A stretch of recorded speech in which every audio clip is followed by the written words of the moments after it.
Alors, vendredi dernier, Philippe de Villiers a parlé du pouvoir des juges, de cette évolution du pouvoir des juges en France qui s'est fait progressivement. Et là, demain, on aura l'illustration de ce pouvoir qui va ou non décider de l'avenir du Rassemblement national à travers Marine Le Pen, puisqu'il semble que ce soit Marine Le Pen qui soit le mieux positionnée pour gagner les prochaines élections.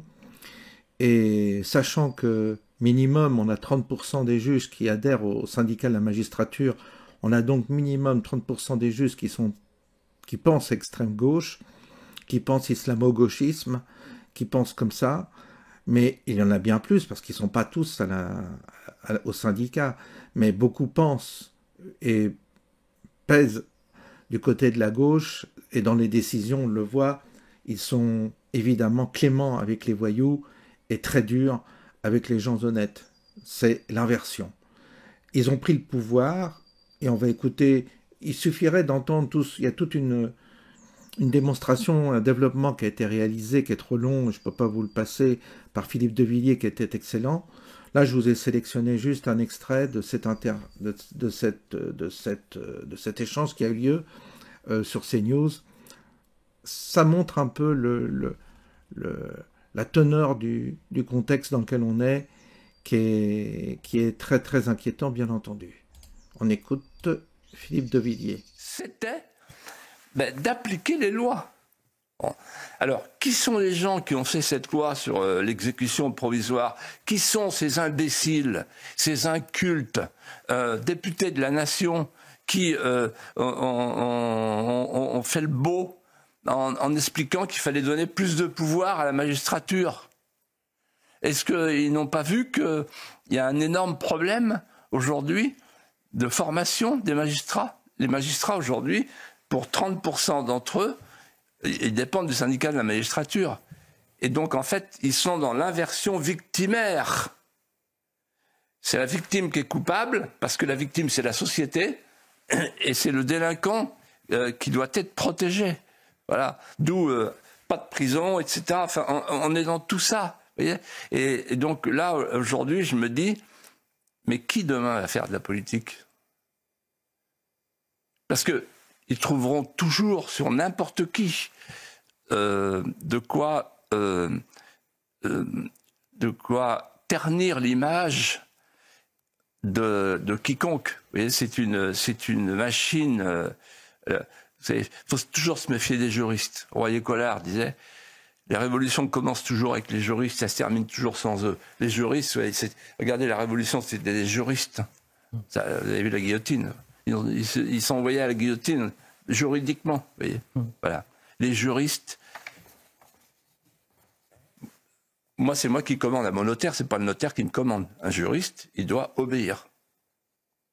Et on obéit aux lois, et c'est en Grèce, à Athènes, c'est la boulée qui fait les lois. Même pas l'agora. Vous avez parlé du syndicat de la magistrature qui représente 30% des syndicats des magistrats syndiqués, pardon. Vous étiez sur le fameux mur des pardonnez-moi de l'expression, ouais. Mais c'est comme ça que c'était appelé par le syndicat de la magistrature, le mur des cons. Oui. Et vous aviez eu finalement un échange avec ces syndicats qui... Non, jamais d'échange, Dieu merci. Et tant mieux pour moi, parce que ça a évité la diffamation. Donc voilà, et il ajoute que Éric Zemmour a été condamné à 9 000 € d'amende quand il a parlé de Crépol devant Pauline de Malherbe, je crois. Il avait parlé de Crépol en disant que Thomas était une victime, etc. Et que, enfin, il y a un mec qui a porté plainte contre lui, parce qu'à nouveau, il a pris la défense de la victime, et qu'il a désigné certainement les coupables comme des énergumènes venant du Sud, et originaires du Sud, et ça lui a valu 9 000 euros. C'est-à-dire que tu peux plus rien dire aujourd'hui. C'est vrai que c'est très dangereux de s'exprimer publiquement parce que tu es susceptible d'être poursuivi très très facilement. Il suffit qu'une association porte plainte et les juges, si l'association est d'extrême gauche, les juges lui donneront raison systématiquement. Il y a quasiment la majorité des jugements aujourd'hui sont rendus dans ce sens-là.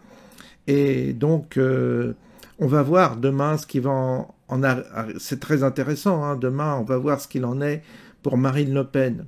Parce que si vraiment les juges décident de son éligibilité demain matin, je crois, on saura ça demain dans l'après-midi, c'est un séisme terrible en termes de politique, évidemment en France, parce que c'est la candidate, c'est celle qui est susceptible de remporter les prochaines élections présidentielles, et si elle n'est pas présente aux élections, il n'y aura aucun autre candidat de ce bord politique qui sera présent, qui aura la capacité de remporter les élections.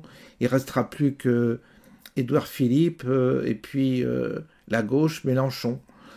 Et beaucoup voteront Mélenchon du coup. Hein. Beaucoup iront voter pour renverser la table. Et c'est là que Mélenchon a toutes ses chances. Peut-être, enfin j'en sais rien, mais je ne sais pas, je ne sais plus de toute façon. De toute manière, il fallait bien s'y attendre. Le système est aujourd'hui corrompu à tous les niveaux. On ne pourra plus s'exprimer parce qu'on sera susceptible effectivement d'être condamné pour je ne sais quoi, pour tout et rien. On sera poursuivi parce qu'on pense mal et on ira en prison parce qu'on pense mal. C'est la voie de la dictature. On y va tout droit, là, on y va. C'est un phénomène dans lequel on a glissé progressivement. Aujourd'hui, on est vraiment dans un système où des gens seront enfermés, sanctionnés, simplement pour des propos qui nous semblent totalement anodins. Mais c'est comme ça. C'est la liberté d'expression qui est en train d'être mise réellement en danger. Et il va falloir s'y habituer parce que rien ne semble s'opposer à ce système-là. En tous les cas, il semble que tout de suite, ce soit le rouleau compresseur est en marche et on va voir ce que ça va donner pour la suite, mais ça ne présage rien de bon en tous les cas. Je vous souhaite un bon dimanche, un bon fin de dimanche et à bientôt.